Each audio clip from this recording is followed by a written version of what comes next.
নমস্কাৰ। আজি আমি এই আলোচনাত অসমীয়া উপন্যাসৰ ধাৰা সম্পৰ্কে আলোচনা কৰিম। প্ৰথমে আমি এই অসমীয়া উপন্যাসৰ প্ৰস্তুতি পৰ্ব সম্পৰ্কে আলোচনা কৰিম। সাহিত্যৰ ঠাল হিচাপে উপন্যাস পাশ্চাত্য সাহিত্যত কিছু পুৰণি যদিও ভাৰতীয় সাহিত্যত ই অব্ৰাচীন। দৰাচলতে যেতিয়া ভাৰতলৈ মিছনেৰীসকল আহিছিল তাৰ পাছতে কেইবাটাও আঞ্চলিক ভাষাত কিছুমান গদ্য কাহিনীৰ সৃষ্টি হৈছিল। এই সময়ে গদ্যৰ মূল বিষয়বস্তু আছিল ধৰ্মীয়, ব্যংগাত্মক আৰু ঐতিহাসিক। অসমৰ প্ৰসংগত ক'ব পাৰি যে মিছনেৰীসকলে খ্ৰীষ্ট ধৰ্ম প্ৰচাৰৰ অৰ্থে এই ধাৰা আৰম্ভ কৰিছিল।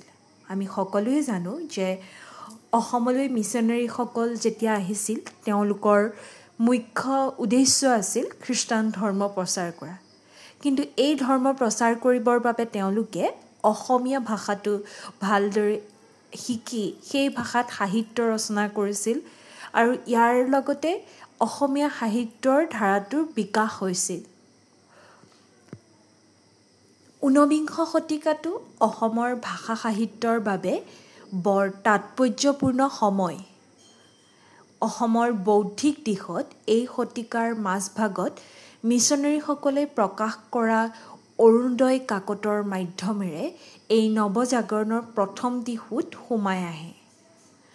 আধুনিক অসমীয়া সাহিত্যৰ নৱতম সৃষ্টি উপন্যাসৰ প্ৰথম বৃষ্টি ৰূপিত তথা সংস্থাপিত হৈছিল অৰুণোদয়ৰ যুগতেই।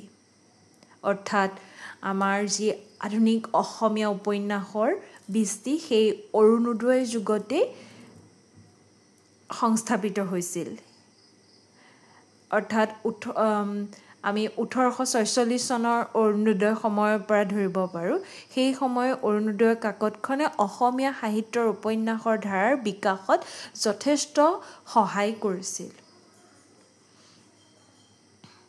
আমেৰিকান খ্ৰীষ্টান মিছনেৰী ডক্টৰ নাথান ব্ৰাউন চাহাবে বিখ্যাত ইংৰাজীৰ কাহিনীকাৰ জন বাৰ্নিয়ানৰ দ্য পিলগ্ৰিমছ প্ৰচেছ নামৰ উপন্যাসখন অসমীয়ালৈ অনুবাদ কৰিছিল যাত্ৰীকৰ যাত্ৰা নামেৰে। মন কৰিব যে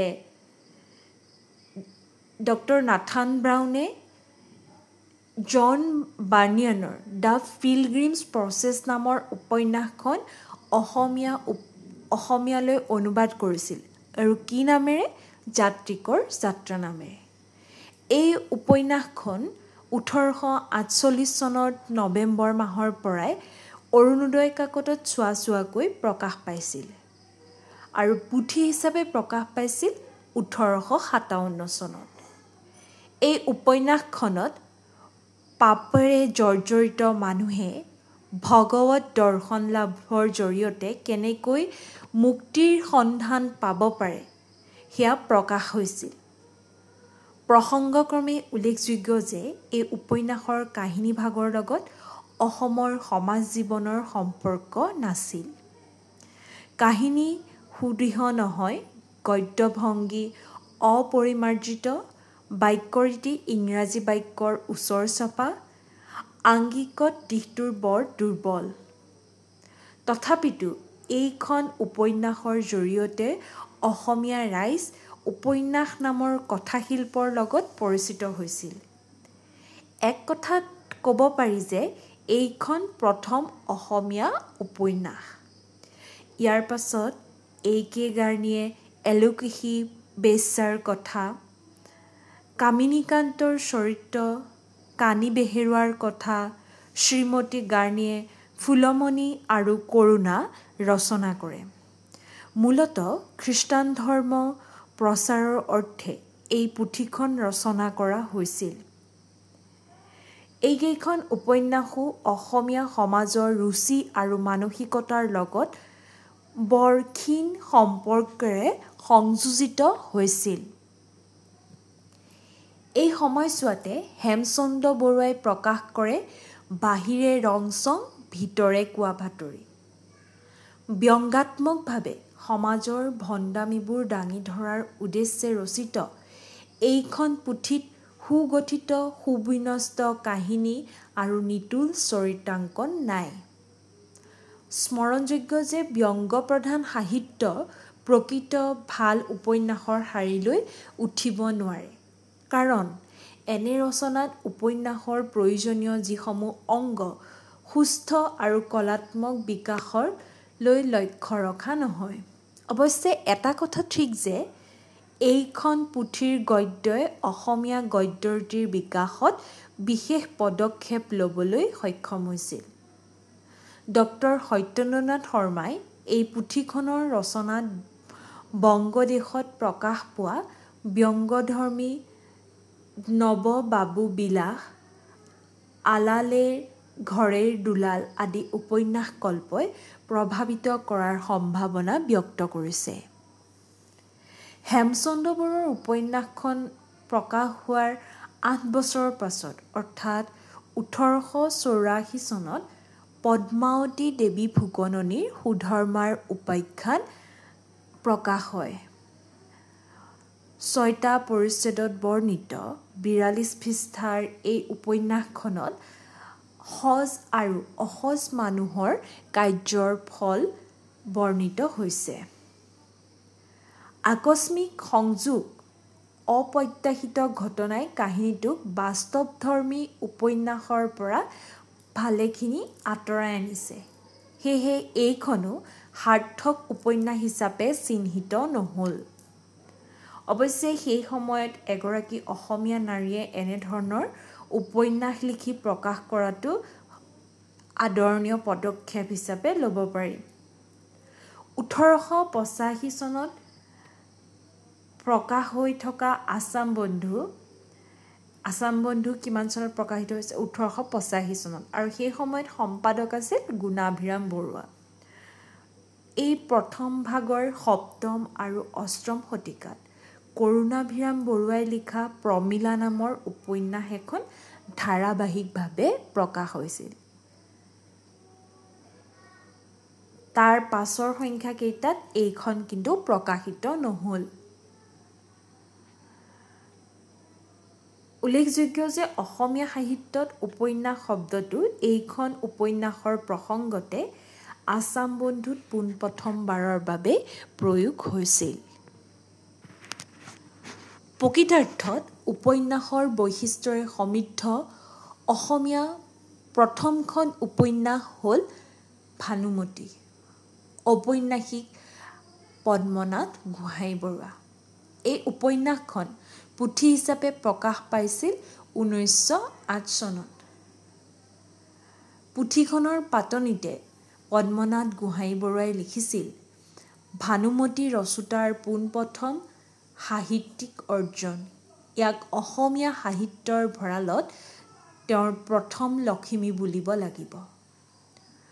১৮১২ৰ পৰা ১৩00ৰ বিজুলীৰ পোহৰত চোৱাকৈ প্ৰকাশ হৈছিল। ভানুমতীখন প্ৰথমে ক'ত প্ৰকাশ হৈছিল? বিজুলীত। তাৰ পাছত ইয়াক সুকীয়াকৈ উলিয়াবৰ অৰ্থে ভালেমান দিনৰ পৰা মন কৰা হৈছিল।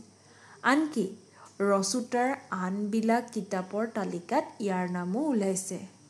কিন্তু সময় আৰু সুবিধাৰ অভাৱত ইমান দিনলৈ মনৰ কথা যেন মনতে ৰৈছিল। এই গ্ৰন্থকাৰৰ দ্বাৰাই সম্পাদিত বিজুলীৰ পোহৰত দেখা ভানুমতীৰ আঁতিগুৰি আগৰ দৰে আছে। এতিয়া মাথো ভানুৰ কিৰণত সুকীয়াকৈ চালে অলপ বেছিকৈ জেউতি চৰা যেন দেখা যাব।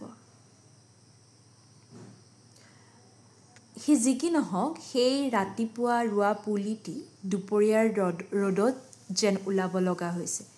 এতিয়া সি পাঠকৰ অনাদৰত লেৰেলি জয় নপৰিলেই হয়। এইখিনিতে ডক্টৰ পৰীক্ষিত হাজৰিকাই অসমীয়া উপন্যাসৰ প্ৰস্তুতি পৰ্ব শীৰ্ষক প্ৰবন্ধত উল্লেখ কৰা মন্তব্যটি স্মৰণযোগ্য। কাহিনী, পটভূমি, চৰিত্ৰ, সংলাপ, পৰিৱেশ, ৰস, উৎকণ্ঠা, আদৰ্শ ৰচনাৰীতিৰ পিনৰ পৰা ১৮৯১ চনত বিজুলী কাকতত প্ৰকাশিত পদ্মনাথ গোহাঞিবৰুৱাৰ ভানুমতী নামৰ ঘৰুৱা উপন্যাসখন নিঃসন্দেহে প্ৰথম মৌলিক অসমীয়া উপন্যাস। মন কৰিব, ভানুমতী 1891 চনত বিজুলী কাকতত প্ৰকাশ হৈছিল আৰু ইয়াৰ ৰচক হৈছে পদ্মনাথ গোহাঞিবৰুৱা।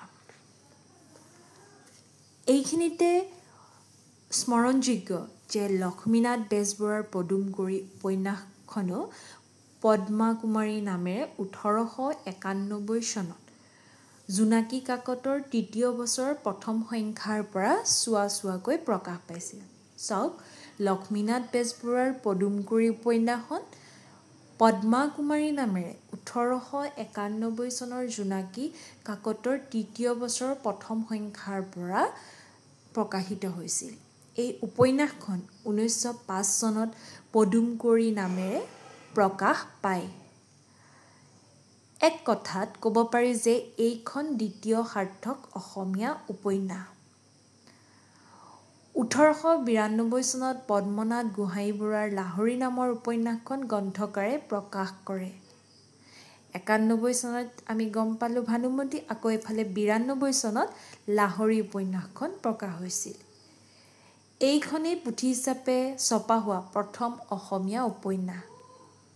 এই লাহৰীখন পুথি হিচাপে ছপা হৈছিল। আন উপন্যাসসমূহ আমি দেখিলোঁ যে পদ্মনাথ গোহাঞিবৰুৱাৰ ভানুমতী উপন্যাসখনৰ বিজুলী কাকতত চোৱাকৈ প্ৰকাশ হৈছিল। আকৌ ঠিক সেইদৰে লক্ষ্মীনাথ বেজবৰুৱাৰ পদুম কুঁৱৰী উপন্যাসখন জোনাকী কাকতত চোৱাকৈ প্ৰকাশ কৰিছিল। গতিকে এই ক্ষেত্ৰত লাহৰী উপন্যাসখন প্ৰথমে পুথি আকাৰে ছপা হৈছিল। পুথিখনৰ প্ৰথম টাঙৰণৰ পাতনিত লিখা কথাখিনি উল্লেখযোগ্য। অসমীয়া উপন্যাস বুলিবলৈ আজিলৈকে এখনো পুথি ওলোৱা নাই। সেই অভাৱ দুৰ্নাম গুচাবৰ মনেৰে লাহৰী ৰচিত হ'বলৈ ধৰে। গোহাঞিবৰুৱাৰ ৰচনাৱলীৰ ভূমিকাত ডক্টৰ মহেশ্বৰ নেওগে লাহৰী সম্পৰ্কে এষাৰ মন্তব্য আগবঢ়াইছিল। 1892 চনত এইখনি ছপা হৈ ওলাল আৰু পুথি আকাৰত ওলোৱা প্ৰথম অসমীয়া উপন্যাস বুলি পৰিগণিত হ'ল।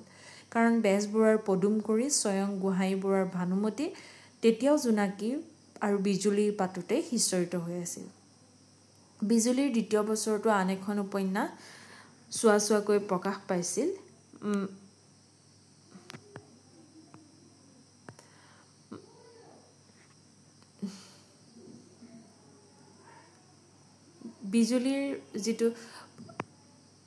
বিজুলীৰ পাততে আকৌ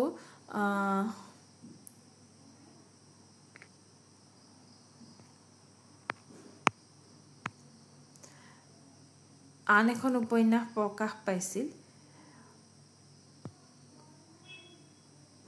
এই উপন্যাসখনৰ ঔপন্যাসিক আছিল পদ্মনাথ গোহাঞিবৰুৱা আৰু উপন্যাসখনৰ নাম আছিল মেম। পদ্মনাথ গোহাঞিবৰুৱাৰ জ্যেষ্ঠ ভাতৃ মেম নামৰ উপন্যাসখনৰ ঔপন্যাসিক আছিল পদ্মনাথ গোহাঞিবৰুৱাৰ জ্যেষ্ঠ ভাতৃ নীলকণ্ঠ বৰুৱা। 8টা অধ্যায়ত বিভক্ত এই উপন্যাসখনত ব্যংগাত্মক উপস্থাপন ৰীতি ব্যৱহাৰ কৰা হৈছে। যদিও কাহিনী গতিশীল ৰূপত উপস্থাপিত হৈছে, মেম উপন্যাস ৰূপে বৰ সাৰ্থক উপন্যাস নাছিল। মেম উপন্যাসখনৰ ঔপন্যাসিক কোন? পদ্মনাথ গোহাঞিবৰুৱাৰ জ্যেষ্ঠ ভাতৃ নীলকণ্ঠ বৰুৱা। অৱশ্যে সামাজিক সমস্যা, নাৰী নিৰ্যাতনৰ প্ৰতি দৃষ্টি নিক্ষেপ তথা প্ৰতিকাৰৰ উপায় বিচৰা উপন্যাস হিচাপে এইখন উপন্যাসৰ ঐতিহাসিক মূল্য অস্বীকাৰ কৰিব নোৱাৰি। এইকেইখন উপন্যাসৰ পাছত ৰচিত হ'ল ৰজনীকান্ত বৰদলৈৰ প্ৰথম আৰু একমাত্ৰ সামাজিক উপন্যাস মিৰি জীয়ৰী। মন কৰিব, ৰজনীকান্ত বৰদলৈৰ প্ৰথম আৰু একমাত্ৰ সামাজিক উপন্যাসখন হৈছে মিৰি জীয়ৰী আৰু এইখন প্ৰকাশ পাইছিল 1894 চনত। পাছলৈ ঐতিহাসিক উপন্যাস ৰচনা কৰি অসমৰ স্কট উপন্যাস সম্ৰাট হিচাপে খ্যাতি অৰ্জন কৰা ৰজনীকান্ত বৰদলৈয়ে অসমৰ ভূমিপুত্ৰ মিচিংসকলৰ জীৱনৰ পটভূমিত এই উপন্যাসখনৰ ৰচনা কৰিছিল। এতিয়া মন কৰিব, অসমৰ স্কট তথা উপন্যাস সম্ৰাট বুলি কাক কোৱা হয়? উত্তৰ হ'ব ৰজনীকান্ত বৰদলৈ। আৰু মিৰিজীয়ৰী উপন্যাসখনত মিচিংসকলৰ জীৱনৰ পটভূমিত ৰচিত হৈছিল। এইখন মূলতঃ প্ৰণয়মূলক উপন্যাস। বৰদলৈৰ ৰচনাৰাজিৰ বিষয়ে পাঠ্য বিষয়ৰ ২য় অধ্যায়ত বহলাই আলোচনা কৰা হৈছে। ইয়াৰ পাছত ঊনবিংশ শতিকাত 2খন অসমীয়া উপন্যাস প্ৰকাশ পাইছিল, যথা হৰেশ্বৰ শৰ্মা বৰুৱাৰ কুসুম কুমাৰী, মহিৰাম দাসৰ হৰিদেউ কাণীয়াৰ কথা। প্ৰস্তুতিকালত অনুবাদ উপন্যাসেৰে অসমীয়া সাহিত্যৰ ধাৰাটি আৰম্ভ হৈ 1891 চনত নিভাঁজ অসমীয়া উপন্যাসৰ সৃষ্টিৰ পৰিক্ৰমাৰে এই সাহিত্যৰ ঢালটি 1894 চনত ৰজনীকান্ত বৰদলৈৰ হাতত পল্লৱিত হৈ উঠে। ইয়াৰ পৰৱৰ্তীখিনি আমি পিছৰ ভিডিঅ'ত আলোচনা কৰিম।